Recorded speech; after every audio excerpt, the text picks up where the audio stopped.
안녕하세요. FM 99.9 OBS 라디오 기후 만민 공동의 오늘의 기후 진행하는 저는 김희숙이고요. 오늘은 특별히 제 옆에 나는 기후 특별시장이다에 도전하시는 박승원 광명시장 나와 계십니다. 네, 반갑습니다.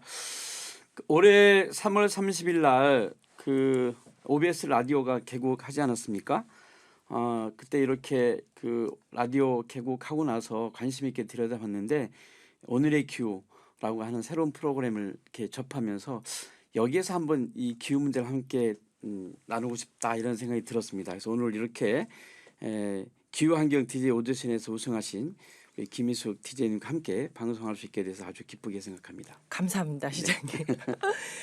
시장님 소개를 조금 더 하고 싶은데 예. 문자가 왔어요. 4471번님한테 오늘 출연하는 박승원 광명시장은 동네 친구예요. 기후에너지 분야로 가장 적극적인 지자체장입니다. 시의원, 도의원 거쳐서 시장에 재선한 분. 내가 학과장인 광명자치대학 기후에너지학과를 지지해주는 분입니다. 방송 내내 팍팍 지원해주세요. 이런 문자가 와서 이런 거는 청탁 아닌가? 그래도 검증할 건 해야지 생각을 했는데 제가 참 인상적이었던 게 시의원, 도의원을 거쳐서 시장이 되셨다고. 이게 우리나라가 87년도 지방자치법으로 지자체 선거 처음 하면서 와 이제는 드디어 이런 분들이 시장이 되시는구나 하고 깊이 감명받았습니다. 네. 이게 사실은 우리나라에 뭐 국회의원도 있고 도지사도 있고 단체장도 있고 뭐 지방의원, 시의원, 도의원들 다 있지 않습니까? 그런데 유럽을 비롯해서 많은 선진 국가들은 기초 단위의 지방의원부터 이렇게 단계적으로 차곡차곡 이렇게 올라가거든요. 그 올라간다는 의미가 지역을 중심으로 해서 정치를 배우고 그런 과정을 통해서 국가의 국정과제를 다루는 국회의원까지 성장해 나가는 이런 것이 가장 바람직하다고 보고요.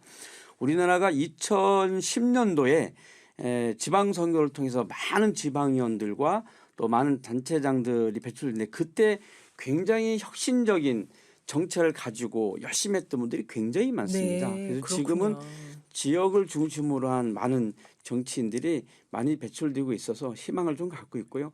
저도 광명에서 시의원하고 경기도의원도 했습니다마는 그런 분들이 단체장에 또 국회의원이 많이 도전하는 그런 시대가 와야 된다고 늘 생각하고 있습니다. 네, 그래서 이 광명시장을 누구보다 잘 아시니까 그래서 이 기후 위기 대응에도 적극적으로 대처하고 계신 게 아닌가 하는 생각이 들었습니다.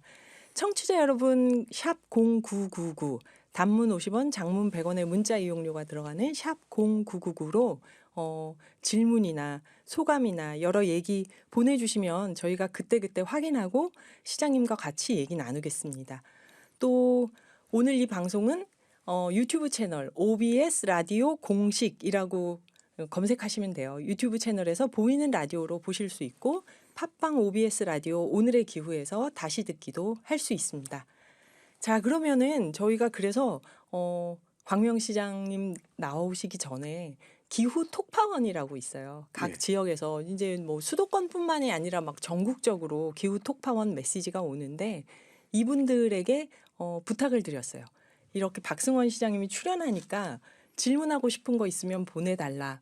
그래서 이 기후 톡파원들이 보낸 질문이 한 20개가 넘게 왔는데 보니까 광명시에 살고 계시는지 지금 하고 계시는 정책에 대해서도 자세히 알고 있는 분들이 있더라고요. 그래서 이 질문들을 저희가 골라서 오늘 좀 드려보려고 합니다.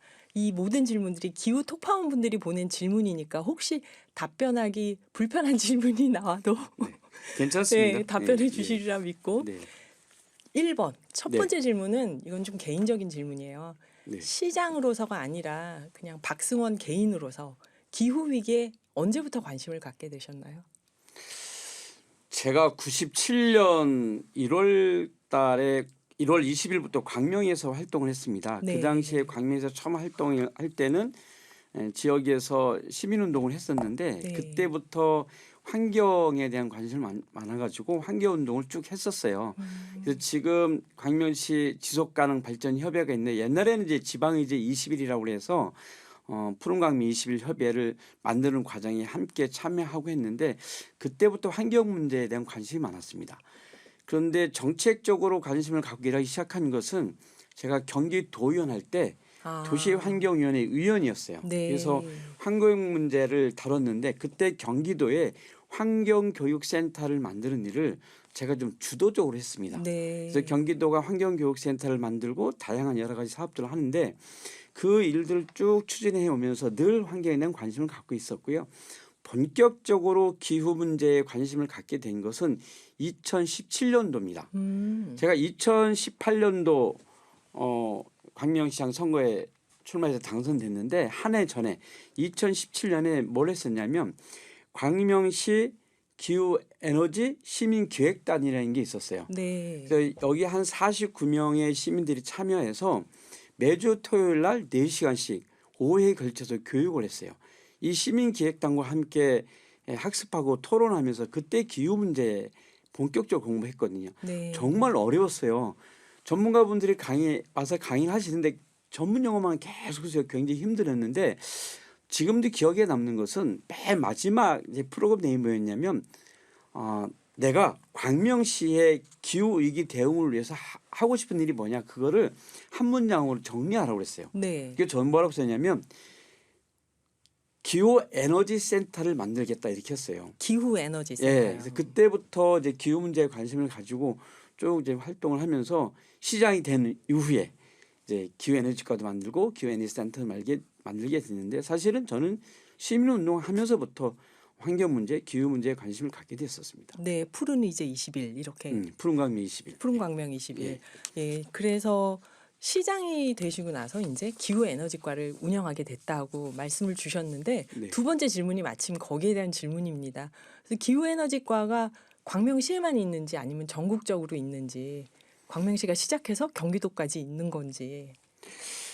제가 이 기후 에너지과를 신설한 것은 2018년 9월이었거든요. 시장 당선되고 예, 나서. 당선되고 네. 나서. 근데 그때 당시에는 아마 없었던 걸로 제가 알고 저는 있어요. 지금도 처음 들어요. 최초였는데 아마 근데 지금은 제가 뭐 확인해 보니까 네. 대략 한 12개의 지자체에서 이런 기후 에너지과를 운영하고 있는데 이름은 조금씩 다른 것 같아요. 어디는 기후 탄소과, 어디는 기후 환경 정책과 이렇게 이름이 약간 다르긴 한데 이런 기후 위기 문제를 가지고 다루는 과가 그런 한 12개 정도 생겼다고 그래요. 우리 시도 그동안 기후 에너지과로 이렇게 해왔는데 명칭을 탄소 중립과로 바꾸려고 그래요. 아, 이제요. 예, 그래서 네. 저희가 이달 중순에 의회가 열리는데 그때 조직 개편안이 올라가 있는데 그 중에 하나가 이제 기후 에너지과를 탄소 중립과로 이렇게 명칭을 바꾸고 있는데 정부에서 그렇게 탄소 중립과로 갔으면 좋겠다라고 하는 의견도 있었고 네. 기후 위기 대응하는 것도 중요하지만 시민들이 탄소 중립 실천을 위한 활동들이 굉장히 필요하잖아요. 네. 그래서 그런 구체적인 정책을 입안하고 실행하기 위해서는 거기에 맞는 이름을 좀 바꾸어 나가는 게 좋겠다. 사실은 우리가 태어나서 이름 지을 때 굉장히 고민 많이 하는 거잖아요. 그렇죠. 예. 이게 정책에 있어서도 어떤 이름을 정하냐가 굉장히 달라지기 때문에 그 이름 만드는 것에 대해서 좀 관심 있게 다루고 있고요. 그리고 사실은 그 2018년도에 기후 에너지과 만들 때 굉장히 힘들었어요. 아, 어떤 점에서 시장이 되셨는데도 힘드셨나요? 네, 의회에서도 그러고 우리 공직자들도 아니 뭐 할 일이 엄청 많은데 네, 기후 에너지과냐 네. 아직도 먼 이야기인데 네. 뭐 이런 의견들 많이 얘기를 했었죠. 근데 저는 이게 먼 이야기가 아니다. 곧 우리한테 닥쳐올 이야기이기 때문에 미리 시대적 가치를 반영해서 미리미리 준비해야 된다라고 해서 설득을 통해서 기후 에너지과를 신설하게 됐고요. 그 뒤로 또 기후 에너지 센터를 만들어서 많은 시민들과 함께 다양한 연대 협력 사업들을 진행하고 있습니다. 네. 말씀 중에 12개 지자체에서 기후 에너지과가 있다. 비슷한 과가 그러셨는데 12개는 경기도에서 12개인가요? 전국적으로 그런 걸 알고 있습니다. 아, 네. 그렇구나. 저 주변에서 별로 못 봐서 네. 지금 말씀 중에 이제 탄소 중립과로 바꾸면서 시민들의 실천도 중요한 시기가 됐다 말씀을 주셨는데 이런 질문이 있습니다. 광명시 1.5도 기후 의병 정책 이름이 멋집니다. 광명시는 원래 시민활동이 활발한 도시라고 알고 있는데 이 정책은 시에서 먼저 제안했나요? 시민들이 제안했나요? 만들어진 과정이 궁금합니다. 이런 질문이 들어왔어요. 제가 이런 질문을 인터뷰할 때마다 자주 들어요. 그래서 그 인터뷰할 때 옆에 담당 과장이 있었어요. 그래서 이거 누가 제안했죠? 물어봤더니 시장님이 제안한 겁니다. 이렇게 얘기하더라고요. 네네. 근데 좀 시간이 지나서 저도 이렇게 기억이 가물가물 하긴 한데 저희가 이제 기후 에너지과 직원들은 항상 이 정책들을 준비하면서 많은 토론을 했는데 거기서 자연스럽게 직원들하고 논의하면서 이 기후 의병 이야기가 나온 것 같아요. 그래서 기후 의병. 예, 네. 그래서 우리 기후 의병을 만들자. 그래서 그렇잖아요. 이게 우리가 그 독립운동할 때 뭐 의병 활동 이렇게 얘기하잖아요. 어려운 환경 속에서 뭔가 앞서서 선도적으로 하는 것을 의미하는 거잖아요. 그래서 기후 의병을 모집하자. 그래서 탄소 중립 실천 운동하는 시민들을 모으자라고 해서 기후 의병 활동을 하게 됐고요. 지금도 이제 기후 의병으로 이렇게 선언하고 네. 그 기후 의병에 가입한 시민들이 꽤 많습니다. 한 2,500명 정도 되는 걸로 좀 알고 있고요. 저희가 1.5도시 기후 의병이기 때문에 네. 뭐 1차 목표는 우리 광명 시민 15,000명까지 이렇게 가입할 때까지 기후 의병 활동을 계속 하는 걸로 이렇게 목표 설정하고 의병 모집을 좀 하고 있습니다. 예, 그 시장님이 의병 대장이신 거네요. 그럼 광명시에서. 그 네. 공식적인 이제 대장은 아니고 네. 그래서 7월 6일 날 광명시가 탄소 중립 도시 선언하는 이제 행사를 준비하고 있어요. 그때 네. 아마 공식적으로 뭐 시민들께서 기후 의병 총괄 사령관으로 임명하겠다고 해요. 그래서 아마 시장님을. 부서에서도 예. 예, 그렇게 이제 부서 의견 들었어요. 그래서 부서에서도 권역별로 이 탄소 중립 실천 운동을 열심히 했던 의병들 중에서 몇 분 선정해서 권역별 의병장도 또 이렇게 그 뭐지 이렇게 지명한다고 그래요. 네. 그래서 그런 역할들을 하고 있고 사실 이것이 별거 아닌 것인지 모르겠지만 서약서도 하고 이렇게 안중근 의사가 손으로 도장 꽉 찍었듯이 네네. 그런 것도 하고 그리고 탄소중립 실천을 위한 여러 가지 서약 이런 것들을 하고 있는 거기 때문에 이 과정을 통해서 교육도 진행시키고 있어서 이런 캠페인부터 하는 것이 중요하다고 생각해서 그 활동을 저희들이 적극적으로 진행을 좀 하고 있습니다. 네. 이 난리가 났을 때 항상 관군하고 의병이 힘을 합쳤을 때 그렇죠. 크게 이겼잖아요. 예, 예, 예. 광명시 같은 경우는 관군과 의병이 힘을 합쳐서 의병 정책을 하고 있는 거네요. 네. 여기 보니까 2236님 박승원 광명시장님 구로 차량기지 이전 백지화로 제2경인선 계획 중 광면 구간은 어디가 될지 궁금합니다. 친환경 도시 광면 화이팅입니다. 그러셨고요. 6577님이 안산의 큰발 자칭 최숙자 양의 언니입니다. 지구과 기후 살리기에 저 또한 동참해서 일회용 종이컵 쓰지 말기 홍보 대사가 되었습니다. 5258님 행사장에서 듣던 목소리 OBS 라디오로 들으니 더 멋지세요. 일 잘하시는 박승원 시장님 별명이 참 많으시죠. 자치분권 전도사, 기후의병 대장, 탄소중립 시장, 불사조, 용기 있는 정치인, 탄소 중립 도시, 정원도시, 환경도시, 기후의병과 함께 광명의 미래 100년 잘 준비해 주세요. 시장님 보좌관 분이 있으셨나요 혹시? 아니, 보좌관은 그런 거 안 쓰더라고요. 네, 여기 아마 광명시장님 찐팬 같습니다. 팬들이 많으세요. 네. 광명시장님 화이팅 뭐 이렇게 올라오는데요. 여기 또 한 분이 4471님이 또 쓰신 것 같아요.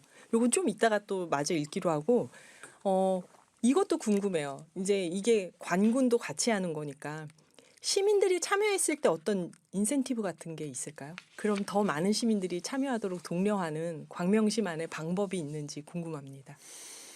지금 시작한 지 2달 정도 됐는데요.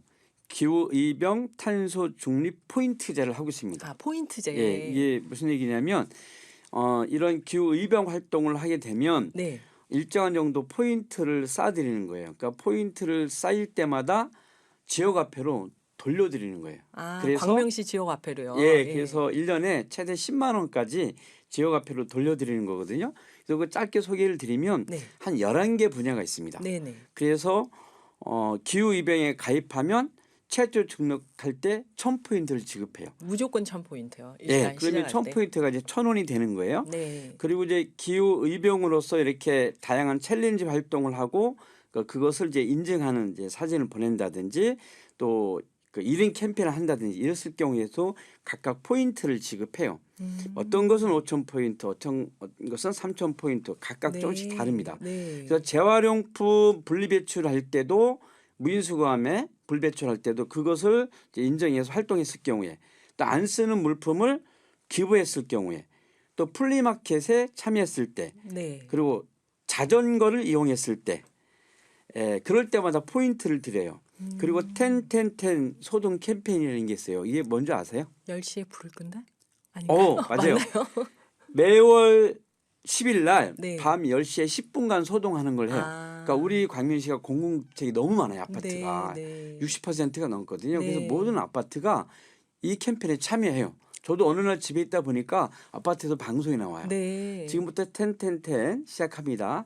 10시에 되면 10분간 소등해 소동을 주세요. 해주세요라고 하는 것이 10일 날 방송이 되거든요. 네. 그것을 모든 아파트에서 진행하는데 여기에 참여하신 분들은 또 인증을 포인트 해주면 드리고. 포인트 드리고 그리고 이제 공정무역 가게를 이용하시는 분들한테도 포인트를 드리고 그리고 내 그릇 사용하기 우리가 배달을 하잖아요. 근데 직접 용기를 가지고 가서 그 물품을 가지고 갈 경우에도 포인트를 드리고 일회용품 덜 예, 쓰는 거. 걸으면서 이렇게 쓰레기 줄 경우에 네. 주킹에도 참여하면 포인트 드리고 그리고 이 탄소 중립과 관련된 교육에 참여해도 포인트를 드려요.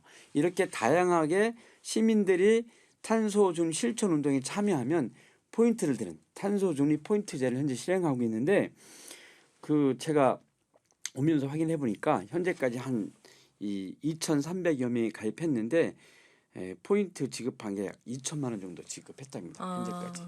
이건 저희 동네도 있으면 저 받을 자신 있는데 진짜. 이런 걸 하고 있구나 또. 네. 광명 시민들 좋으시겠네요. 또 다음 질문은 이거는 작년에 여름 집중호우가 왔잖아요. 수도권에서. 네, 네. 그래서 올해는 작년보다 더 기온이 올라간다고 하는데 집중호우나 이런 기후 재난에 대비해서 광명시는 어떤 준비를 하고 계십니까? 이런 질문이 들어왔습니다. 네. 작년에 수도권에 비가 많이 왔잖아요. 네. 저희 광명시도 정말 많이 왔죠. 많이 왔습니다. 네.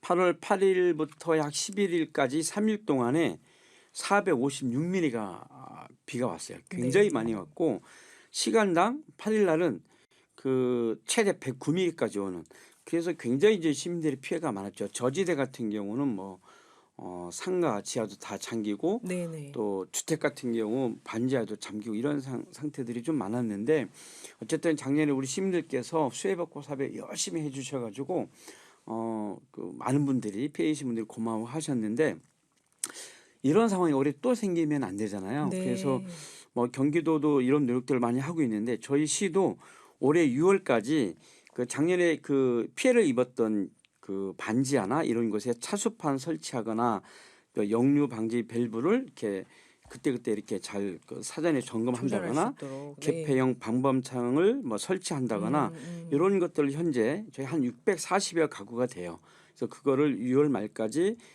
빨리 설치하는 걸로 현재 13억 예산 들여서 좀 하고 있고요. 네. 사실은 이것은 뭐 급하게 저희가 이렇게 준비를 하는 거지만 장기적 측면에서 준비하는 것도 또 따로 있습니다. 작년 같은 경우에 저희 광명시는 하안 사거리에 저지대 이제 그 물이 좀 많이 잠겼어요. 네, 하안 사거리요. 네, 네. 그 지하 상가가 네. 그래서 그쪽 주변에 그 하수관을 좀 다른 쪽에 새로 연결해서 안양철로 이렇게 물이 많이 급속하게 빠질 수 빠지도록. 있도록 네. 그러한 부분도 다시 저희가 공사를 좀 진행하기로 했고 어떤 다양한 방식으로 저희들을 준비해 나가고 있는데 사전에 예방하는 것과 더불어서 지금은 어쩔 수 없는 이런 자연재해가 생겼을 경우 빨리 복구하는 부분들이 필요하기 때문에 네. 이런 복구를 신속하게 할 수 있는 시민 대책위를 다시 구성하는 것도 현재 준비를 좀 하고 있습니다. 네. 침수 방지 시설도 하고 있고 네. 피해를 입은 분들을 복구하기 위한 제도도 마련하고 있고 네. 그러신 거네요. 네. 예.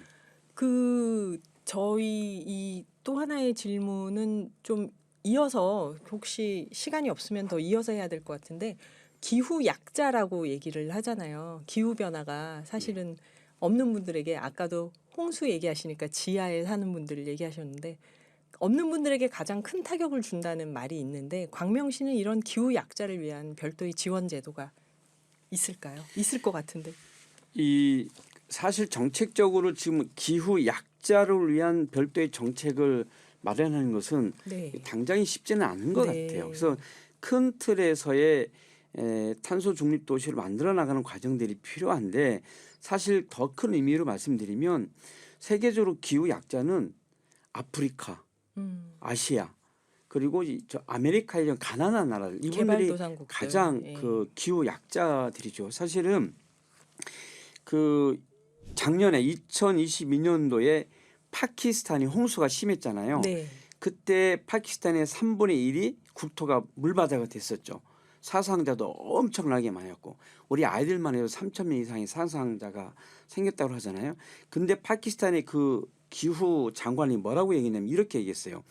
파키스탄의 온실가스 배출량은 지구 전체 배출량의 1%도 안 된다. 그런데 이 선진국들이 기후 재앙을 몰고 온 거 아니냐. 산업화 시대의 과정에서 이 엄청난 탄소 배출이 이루어지고 그래서 이 선진국들이 이 가장 많은 탄소 배출을 했기 때문에 기후 재앙의 원인은 거기에 있다.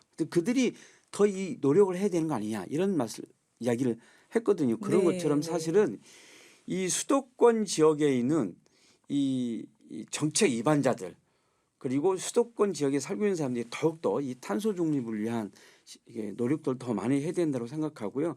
그래서 정부가 또 이런 경기도나 서울시 또 광명시 같은 지방 정부가 더 적극적으로 이 기후 약자를 위한 이 탄소 중립을 위해서는 이 선도적으로 탄소 배출을 줄일 수 있는 정책을 꾸준히 마련하는 것이 제일 중요하다고 생각합니다. 네. 말씀 잘 들었습니다. 그리고 또 이 와중에도 5069님 광명 업사이클 센터도 소개해 주세요. 그러셨는데 2부에서 저희가 계속 얘기 나눠보도록 하겠습니다. 그럼 잠시 후 2부에서 다시 뵙겠습니다. FM 99.9 OBS 라디오 기후 만민 공동의 오늘의 기후 저는 진행하는 김희숙이고요. 지금 제 옆에는 나는 기후 특별시장이다 박승원 광명시장 나와 계십니다. 안녕하세요. 예, 그 시장님 저희가 잠깐 로고송 듣고 하는 동안 또 문자가 많이 들어왔어요. 대표적으로 긴 문자 하나 읽어드리면 4771번님이 이어서 계속 하셨는데요. 쉽지 않은 길을 열어가는 박승원 광명시장을 응원합니다. 내 문제이기도 하고 우리 문제이기도 한 기후 문제에 대해서 다들 그 심각성을 알면서도 구체적인 노력은 별로 하지 않는 시기에 있습니다. 지자체에서 이 길을 열어가는 것은 우리 모두를 위해 참 고마운 일입니다. 또래 친구로서 시민의 입장에서 어려운 길을 가는 모습에 늘 고맙습니다. 거대한 과제인 탄소 중립을 이루는데 마중물이 되고 기어이 이루는 데까지 힘을 보태겠습니다. 홀로 가는 길이 아님을 기억하시라고 광명자치대학 기후에너지학과 학생들과 더불어 응원합니다. 먼저 걸은 이들에 의해 큰 길이 만들어진다고 믿습니다. 함께 걷자고요. 기후에너지학과 학과장 김성현 이렇게 보내주셨는데 예. 이건 이렇게 지지를 받는 분이시구나 하고 지금 새삼스럽게 놀랐습니다. 네, 질문은 아니었고 그렇지만 소개하지 않을 수 없었는데요. 네. 오늘의 기후 나는 기후 특별시장이다. 2부에는 저희가 항상 전문가 패널을 모셔서 기후 질문을 이어가거든요. 오늘은 광명의 전문가를 모셨습니다. 광명 시민에너지 협동조합 이사장 맹소영 선생님, 기상 캐스터로도 유명한 분이시죠. 에너지 전환에 관한 이야기를 오늘 해보려고 하는데요. 그 맹소영 이사장님이 보시기에 박승원 광명시장님은 어떤 분인가요? 저희 시장님은 저하고 일단 동기입니다. 아, 동기? 그렇게도 나이 차이가? 괜찮으죠? 네, 네. 7년 차. 저희 7년 차 보이는 정도? 라디오인데. 네, 앞서 일부 때도 말씀을 해주셨는데 제가 보이는 라디오에서 하나보를 가지고 왔어요. 네. 저희가 7년 전 2017년에 이렇게 에너지 시민기획단에서 같이 만나서 활동을 했습니다. 그때 우리 시장님이 도의원이셨었거든요. 그래서 시의원, 도의원 그리고 광명시장까지 시장까지. 가는 데 있어서 네. 그러니까 행정과 정치를 하시는 분들은 항상 시민과 함께 있다라고 생각하지 않으시는 분들이 좀 많거든요. 네. 근데 제가 지금까지 지켜봤던 시장님은 항상 시민과 나란히 앉아 계셨어요. 그래서 좀 동기이자 진이 같은 분, 소원을 이루어주는. 그래서 그때 그 에너지 기획단에서 나왔던 그런 이야기들이 광명 시장님이 되시고 난 다음에 하나하나 실천하고 일어나가는 그런 과정들이 실제로 저는 하시더라. 너무나도 신기하고 네. 앞으로의 광명의 미래가 너무나도 기대가 됩니다. 이거 문자도 그렇고 초대 손님도 그렇고 오늘 시장님 너무 실제로 그런 분이시니까 이런 얘기가 나오는 거겠죠. 오늘 에너지 전환에 관해서 맹 이사장께서 박승원 시장님께 질문하기로 했습니다. 시민주도 햇빛 발전을 하고 계신 이사장님께서 그러면 제가 준비해 주신 질문을 네, 질문할 3개 정도 질문을 가지고 네네. 왔는데요. 자, 광명시에는 저희 광명시민에너지협동조합을 포함해서 2개 에너지 협동조합이 있습니다. 모두 시민이 자립적으로 그 에너지 전환을 위해서 자발적으로 행동하는 그런 조합이라고 보시면 되는데 네. 사실 그 시의 행정적인 보조가 이루어지지 않으면은 아무리 시민들이 힘을 모은다고 해서 되지는 유지하기 않거든요. 힘들죠. 네. 지금 13개의 햇빛발전소가 운영이 되고 있고 저희 광명시민에너지협동조합이 5기를 보유하고 있고 지금 6호기가 올해 안에 광명 동굴에 건립이 이제 추진이 확정이 네, 됐습니다. 이 어제. 호기라는 거는 시민 햇빛 발전소를 얘기하시는 네, 거죠. 맞습니다. 그래서 어떻게 보면은 광명의 랜드마크인 광명 동굴의 6호기가 건립되는 데까지도 우리 광명시장님의 도움이 굉장히 많이 컸는데요. 네네. 우리 시장님께서 직접 청취자들에게 햇빛 발전소 소개와 그리고 자랑을 좀 해주셨으면 좋겠습니다. 아니 그 명소영 이사장님 직접 하시는 게 훨씬 더 잘하시고 또 정확하게 전달이 될 텐데요. 지금 이제 우리 명소영 이사장님이라고 좀 표현하는데 불과 한 달이 안 됐어요. 아, 광명 네. 시민 에너지 협동조합의 이사장님이 되셨어요. 저도 조합원으로 참여하고 있긴 한데요. 그 광명시가 이제 13개의 햇빛 발전소가 만들어졌어요. 이게 뭐냐면 태양광을 설치한 건데요.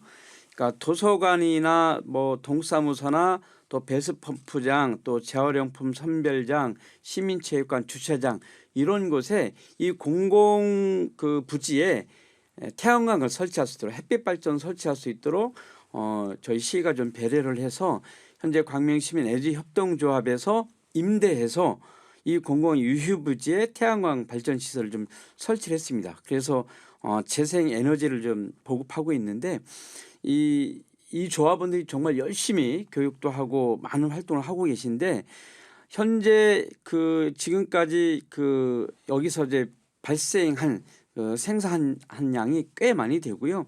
약 400가구 정도가 사용할 수 있는 양의 좀 에너지가 현재 그 생산되고 있습니다. 앞으로 이 그 에너지 협동조합이 더 활동을 많이 할 수 있도록 시가 좀 적극적으로 지원을 하려고 하는데 그래서 저희들은 유휴 공간을 찾아내는 것 그리고 여기에 협동조합이 적극적으로 함께 하는 것 이런 것도 굉장히 중요한 거고 그 다음에 더 중요한 것은 이분들이 전부 다 기후 입양 대장이 되었으면 좋겠다는 게 제 바람이에요. 그리고 이분들이 사회공헌 사업도 좀 많이 하고 이런 이제 협동조합 조합원들이 많이 만들어지다 보면 광명시가 말 그대로 탄소 중립 선도 도시로서의 훌륭한 시민들이 많이 만들어질 것 같습니다. 그 태양광 발전소 저도 지나가다 휴게소에서 주차하면서 태양광 밑에 주차를 했는데 네. 엄청 시원하더라고요. 시원하죠. 네. 비가 올 때는 우산이 되어지고요. 네네. 햇빛이 강한 날에는 그 에너지도 만들지만 우리에게는 햇빛을 가려서 잠시 쉬게 만드는 그런 그늘터가 되어주기도 하죠. 네. 자, 2번째 질문 제가 이어가는 거죠. 네네. 자, 우리 광명 시장님, 박승원 시장님께서는 지난 4월에 자치분권 지방정부협의회 4대 회장으로 선출이 되셨습니다. 우리 시장님은 자치분권의 남다른 소신과 철학을 갖고 이 지방자치 발전을 위해서 정말 헌신적으로 노력을 하고 계시거든요. 근데 아무래도 이 에너지 자립, 이 마을에서 에너지 독립을 하기 위해서 가장 필요한 게 자치분권이지 않을까 싶은데요. 그래서 좀 잘하고 계시지 않을까 싶은데 어떻게 생각하시나요?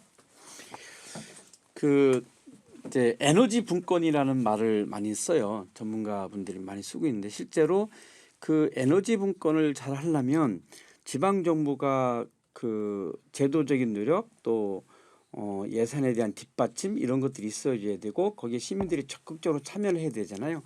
자치분권의 핵심은 그 지역 안에서 그 동네 안에서 주민들이 자발적으로 어떠한 의제를 가지고 적극적으로 참여할 수 있는 시스템이 필요한 거거든요. 그런데 이게 자칫 잘못하면 중앙에 우에서 만들어진 시스템 구조 안에서만 활동하게 되면 시너지 효과가 크지 않아요. 그래서 저는 가난한 모든 권한을 시민들한테 다 돌려드리는 게 맞다라는 생각을 갖고 있습니다. 그래서 이 에너지 분권에 관한 정책도 각 지역에서, 그러니까 동에서, 주민자치에서 우리 명수영 이사장님도 그 철산선동의 주민자치위원회 위원이신데 네. 그 주민자치에서 이 에너지 분권 활동, 탄소 중립 활동을 적극적으로 해나가고 그 안에서 실천 방법 하나하나 찾아내는 것이 굉장히 중요하다고 생각하거든요. 그래서 좀 실례로 우리 광명시가 19개 동이 있는데 19개 동의 주민자치에서 이 탄소 중립과 관련된 여러 가지 마을 사업들 많이 진행하고 있어요. 그래서 적당한 시기에는 모든 동에서 다 함께 이 탄소 중립과 관련된 그 탄소 배출을 줄이기 위한 이런 활동을 하나의 목표 설정해서 하고자 하는 이 시점이 조만간 있어질 것 같아요. 그래서 이런 시민들이 적극적으로 참여할 수 있도록 조직을 만들고 예산을 배분하고 시민들이 참여할 수 있는 형태로 만들어가는 것이 가장 필요한데요. 사실 그런 형태로 가지고 가려면 이 기후 에너지 위기 문제를 시민들이 문화적으로 접근하는 분들이 필요하다고 생각해요. 그래서 더 많은 동영상도 만들고 더 많은 뮤지컬, 영화, 연극, 노래 이런 것들이 많이 우리 일상에서 만들어지고 불려지고 보여지는 이런 것들이 더 일상 삶 속에서 이루어지는 것이 중요하다고 생각합니다. 우리 시장님께서 아무래도 광명을 너무 잘 알고 그리고 그 광명에 거주하고 있는 시민들에 대해서도 너무 잘 알고 그 시민들과 소통을 하고 있기 때문에 이게 가능한 일인데요. 시장님 저희 7월에 탄소 중립도시 선언도 앞두고 있잖아요. 그래서 지금 앞서 말씀해 주셨던 주민자치회에서도 지금 각 그 19개 자치단체에서 너무나도 노력을 많이 하고 있거든요. 근데 지금 이 에너지 정책 같은 경우에는 아무래도 중앙정부 중심의 에너지 정책과 제도가 좀 우선적으로 되어 있기 때문에 아무리 시민들이 힘을 합친다고 하더라도 제한적인 부분들이 항상 좀 있을 텐데 앞으로는 중앙정부하고의 협력 그리고 중앙정부가 도와주지 않으면 우리 시장님께서 꿈꾸시는 자치분권, 에너지 분권은 좀 아직도 헤쳐나갈 길들이 좀 많을 것 같은데요. 네. 중앙정부에 바라는 점은 어떤 게 있을까요? 중앙정부가 적극적으로 우선적으로 해야 될 것은 기업에 대한 좀 여러 가지 제도적 그 역할을 할 수 있도록 하는 게 중요하다고 생각하거든요. 사실은 이 기후위기 대응과 관련해서 가장 중요한 분야가 산업 분야입니다. 이 산업 분야에 대한 지표가 더 많아져야 되는데 사실 이번 정부에서 이 산업 분야에 대한 지표가 오히려 더 떨어뜨린 면이 있습니다. 그래서 이것에 대해서 많은 전문가들이 걱정과 우려가 하고 있습니다. 그래서 실제로 탄소 배출을 줄이기 위한 여러 가지 정책 중에서 기업이 적극적으로 참여할 수 있도록 정부의 정책들이 굉장히 중요하다고 생각하고요. 이런 그 대기업이나 중소기업들이 중견기업들이 ESG 경영에 적극적으로 나설 수 있는 정부의 제도적 보완이 필요하다고 생각합니다. 두 번째로는 이러한 그 탄소 중립 정책을 잘 실행할 수 있도록 지방 정부한테 더 많은 이 권한을 내려주는 것. 그러니까 제도적인 것도 필요하겠지만 예산을 좀 더 배분하는 것. 그리고 그 일을 할 수 있는 전문가들을 많이 양성해서 지역에서 활동할 수 있게끔 하는 것. 이러한 이제 시스템들을 법적 시스템들을 정부가 좀 마련해 줬으면 좋겠어요. 그래야 지방 정부가 더 열심히 하지 않겠습니까? 제가 5년째 시장직을 수행하고 있는데 지방 조직들은 중앙 정부가 만들어둔 이 시스템 구조 안에서의 행정을 이루고 있는 것이 대부분이거든요. 모든 시군의 종합평가나 그 지표들도 뭐 중앙이나 경기도에서 마련하는 그 지표대로 평가를 하고 있기 때문에 중앙에서 이런 제도 마련, 예산과 정책, 조직 이런 것들을 확대하는 것이 우선적으로 필요하다는 생각이 듭니다. 네. 맹소영 이사장님이 역시 지역에서 같이 활동하면서 시장님 오랫동안 가까이에서 봐서 그런지 질문을 시장님이 충분히 답변하실 수 있는 질문을 잘 해주신 것 같아요. 그 나와서 오늘 이렇게 전문가 패널로 특별한 시간 내주신 거 감사합니다. 그러면 잠시 저희가 음악 듣고 또 계속 청취자 문자 소개하고 이어가겠습니다. 스티비 원더입니다. You are the sunshine of my life. 기후 만민 공동의 오늘의 기후 진행하고 있는 김희숙입니다.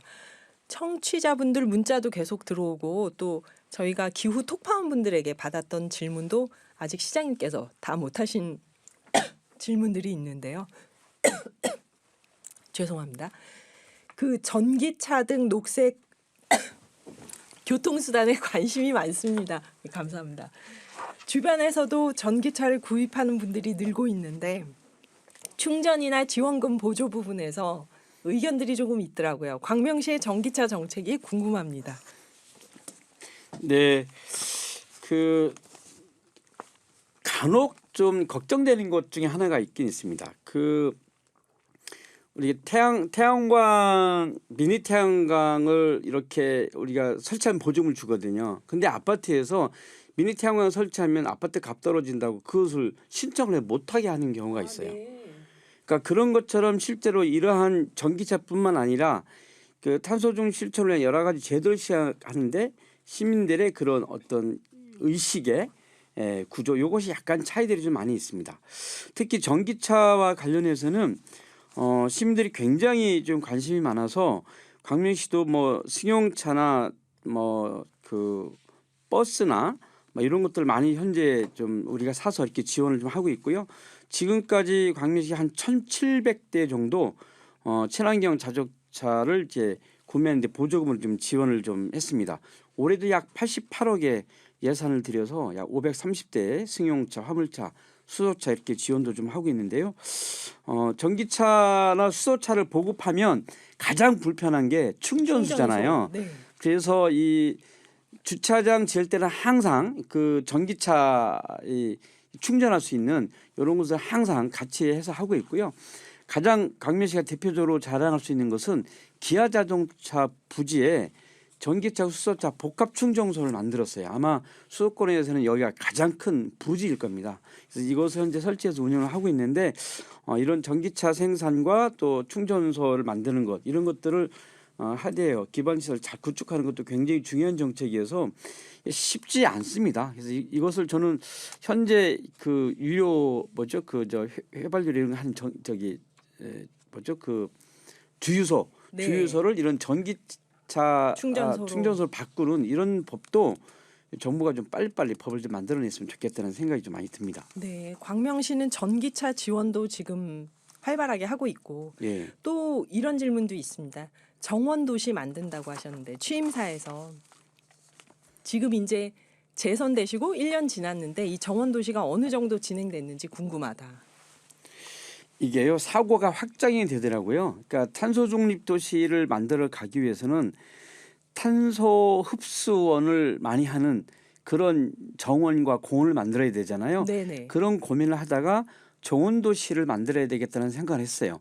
근데 광명시가 정원도시를 만들 수 있는 최적의 도시거든요.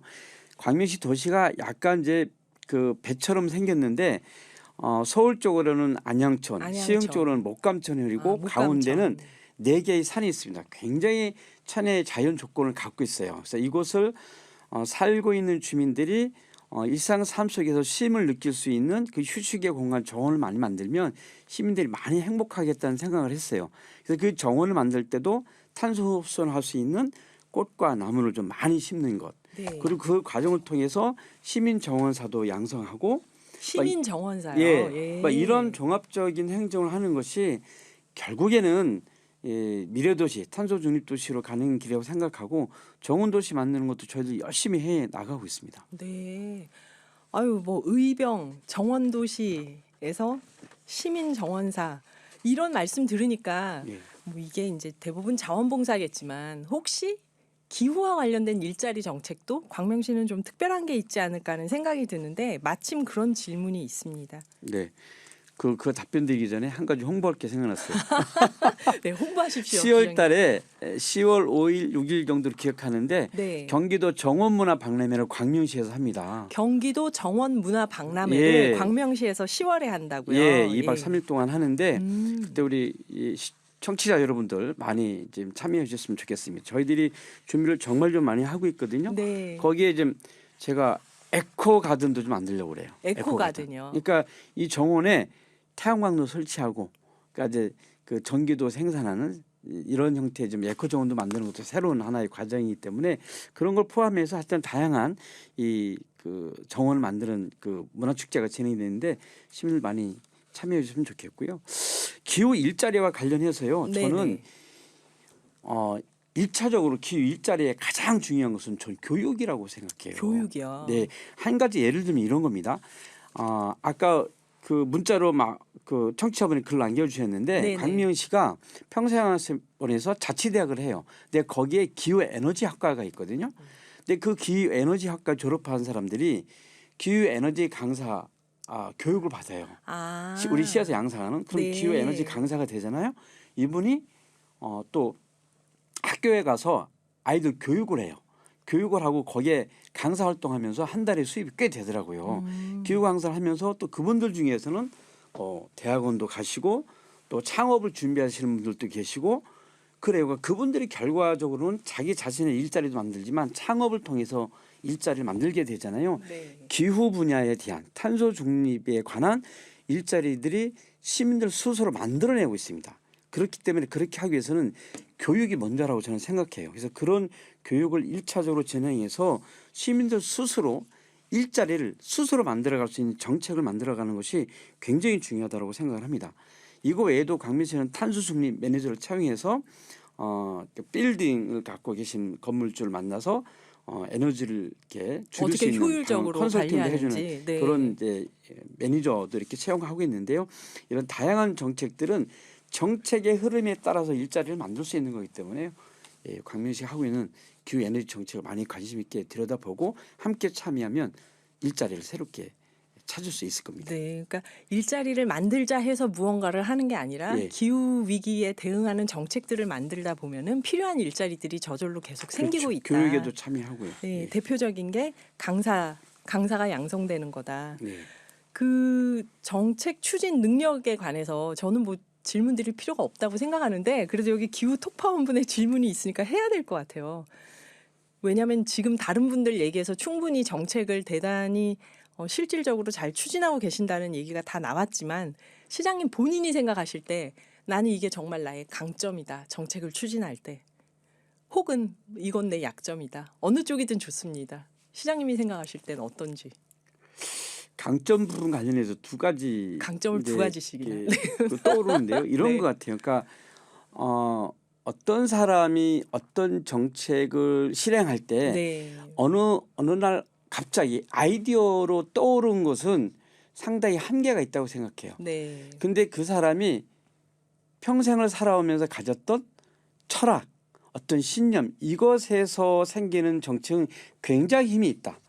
그리고 그러한 정책은 시민과 함께 했을 때는 반드시 성공한다라고 하는 것이 저의 신념이에요. 네. 그러니까 그러한 철학과 원칙 바탕에서 제가 이 정책을 추진하고 있기 때문에 그나마 조금이나마 좋은 성과를 낼 수 있지 않나라고 생각하고요.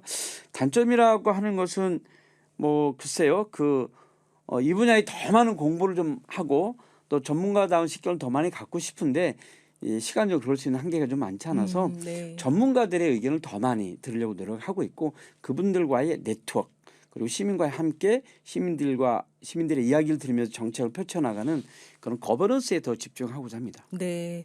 시장님 말씀 잘 들었고요. 저희 눈높이 교육에 대한 질문이 있었는데 앞서 일자리 정책에 관해 말씀하시면서 교육에 관한 얘기도 함께 해주셨다고 생각이 돼요. 이쯤에서 이제 오늘 얘기를 마무리해야 될 것 같은데 나는 기후특별시장이다. 광명시를 기후특별시로 만들겠다는 박승원 시장님과 이야기 나눠봤습니다.